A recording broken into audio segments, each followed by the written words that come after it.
Hi Aris, kumusta po kayong lahat? Okay, so yan Aris, maraming salamat po sa walang sawang pagsubaybay sa ating pong mga reading.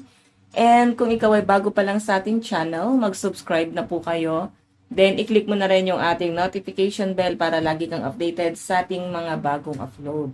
And guys, sa mga interested naman sa ating private reading, nasa description box below lang po yung link ng Facebook ko. Message nyo lang ako guys.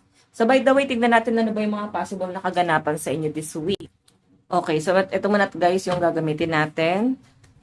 Aries, Sun, Moon, Rising, and Venus sign. So ayan guys, maganda pa rin na alam yung inyong Sun, Moon, Rising, and Venus sign para sa iba pang guidance, okay?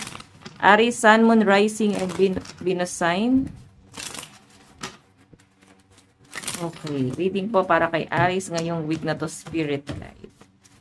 Ano po yung guidance para kay Aries? Meron tayong let your heart be your guide. Ayan, hayaan mo na daw ang puso mo ang magdikta kung ano yung makakabuti para sa inyo. Okay? Kung ano yung gusto ng puso mo, sundin mo. So, kailangan maging balance ka pa rin ha. Kailangan, kung sa tingin mo, ikakapahamak mo yung bagay na yon, siguro kailangan i-analyze mo. Pero kung wala namang conflict, so, grab it. So, sabi nga dito guys, hayaan mo na yung puso mo yung mag-guide sa mga bagay na gusto mo, ano ba yung gusto mong i-pursue, hindi man to guys sa love, pwedeng sa career, sa passion mo. Ano ba yung matagal mo nang gustong gawin na pwedeng doubt ka pa rin nasimulan, pero sinasabi nga dyan, yun talaga yung gusto ng puso mo eh. Bakit mo pipigilan? So, ayan mo na ito yung mag-guide sa inyo sa mga bagay na gusto mong gawin. Okay? So, by the way, additional message para kay Aries.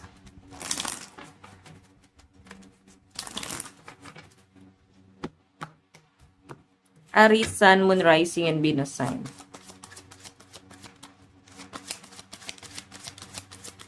Aries, Sun, Moon, Rising, and Venus sign. Message po ngayong week. Reading para kay Aries. Ano yung mga possible na pwedeng mangyari?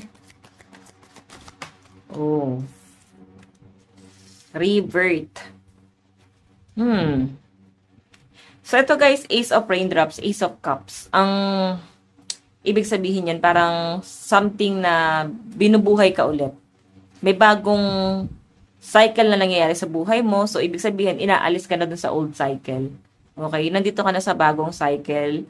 Kaya siguro sinasabi rito na hayaan mo na yung puso mo na mag-guide sa inyo. Kasi pwedeng lagi mong sinusuway yung kagustuhan ng ibang tao, or pwedeng madalas kasi napapahamak ka dahil nga matigas yung ulo mo. Lagi mong inuuna yung diba? Lagi mo inuuna yung ano dinidikta ng isip mo na parang pili mo yun na makakabuti sa inyo. So, ngayon naman guys is rebirth. Baka ito na yung bagong cycle sa buhay nyo na kailangan may mga pagbabago ka nang gawin. Okay? Tignan pa natin. Additional message para kay Aries. Meron tayong intellect. Master of Clouds. Oh. So, ito naman guys, intellect is parang kailangan siguro paganahin mo yung mindset mo. Critical thinking. So, papaganahin mo yung pag-iisip mo ngayong week na to. Siguro sobra ka sa pag-analyze, pag-overthink. So, meron kang dapat i-limit doon sa pag-overthink na yon. Kung sa tingin nyo guys, hindi makakabuti sa inyo itong mga iniisip nyo na to. So, kailangan meron kang ibang gustong patunayan sa sarili mo. 'Di ba? Hindi laging iisa lang yung gusto mong mangyari or kagustuhan mo lang palagi. So, ibig sabihin, kailangan meron kang pagbabago or at least may expansion ka na ginagawa. Hindi dapat napuputol yon, okay? Hindi dapat nauubos yung mga gusto mong gawin or ano ba yung kung paano ka pa mas mag-i-improve. Ngayon, kung hindi ka nag-improve dito sa bagay na to, at least meron kang ibang itatry. So, at least kung hindi ka nag-improve doon or walang nangyari, so meron kang ibang option. So, at least meron kang mga plan B. So, tignan pa natin Aries, Sun, Moon, Rising, and Venus sign.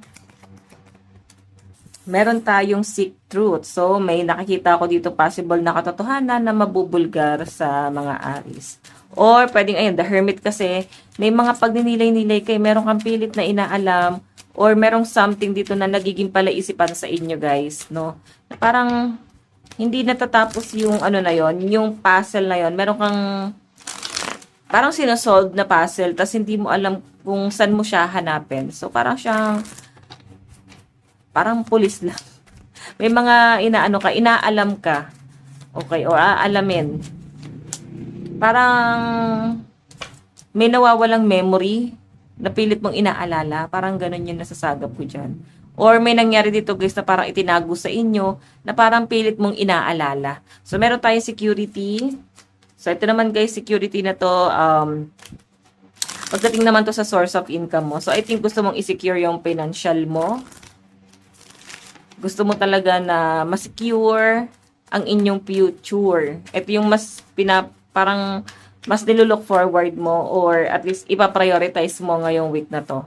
Okay? So, ito mga pag-a-analyze mo na to, I think sa relasyon mo sa kaibigan, sa karelasyon mo, sa pamilya mo, na meron kang inaalam. So, may mga bagay dito na naging trauma ng mga ari. So, pwede kasi guys na para bang may nangyari na nawalan ka na ng tiwala. Okay? So, trust issue itong nangyayari sa mga aris. Tignan pa natin.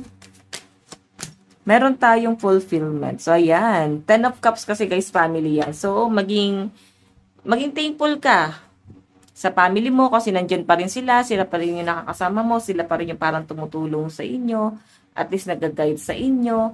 So, ganon, no, Aris? So, sinasabi lang dito, maging mapanuri ka sa mga galaw mo and at least meron kang pamilya na nandyan na nag-guides pa rin sa inyo. May pamilya ka pa rin na parang, eto siguro yung sabi rito. So, kaya siguro heart, ano ba yung malapit sa heart? Di ba yung pamilya? Yung mga taong nagmamahal sa inyo, hayaan mo sila yung magbigay sa inyo, guys, ng guide. Ngayon, kung piling mo naliligaw ka kasi nga bagong cycle yung nangyayari sa inyo, at least nandito yung family mo. So, kung sino yung nag-i-stay, siguro ito na lang yung mas pagtuunan nyo ng pansin din. Security kasi nakalagay dito. Sila na lang muna yung pahalagahan mo. Ngayon, pag may umalis, may namiling magstay sa buhay mo, people come and go, maging ano ka na lang doon, guys, no? Kumbaga parang maging